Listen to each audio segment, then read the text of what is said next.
ഇന്ന് ചിങ്ങം 1. കൊല്ലവർഷത്തിലെ പ്രഥമ മാസമാണ് ചിങ്ങം. കൂടാതെ മലയാളികളുടെ പുതുവർഷ ആരംഭവും കർഷക ദിനവും കൂടിയാണ് ഇന്ന്.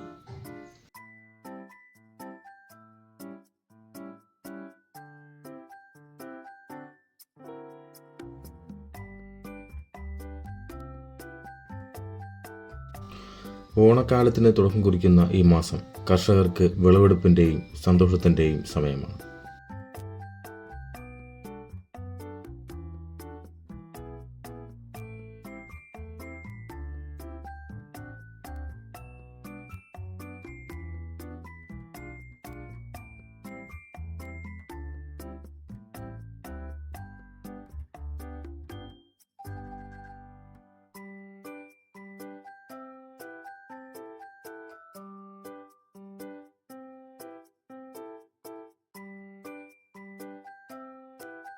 തമിഴ് മാസമായ ആവണി ചിങ്ങമാസത്തിലാണ്.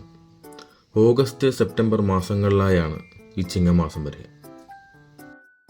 ഓണം കൂടാതെ ശ്രീകൃഷ്ണ ജന്മാഷ്ടമി, ശ്രീനാരായണ ഗുരു ജയന്തി, ചട്ടമ്പിസ്വാമി ജയന്തി, അയ്യങ്കാളി ജയന്തി, ഈ വിശേഷ ദിവസങ്ങളെല്ലാം വരുന്നത് നമ്മുടെ ചിങ്ങത്തിലാണ്. അപ്പോൾ എല്ലാ മലയാളികൾക്കും എൻ്റെ ഹൃദയം നിറഞ്ഞ ഐശ്വര്യത്തിൻ്റെയും സമ്പൽ സമൃദ്ധിയുടെയും ചിങ്ങപ്പിറവി ആശംസകൾ. Have A nice day.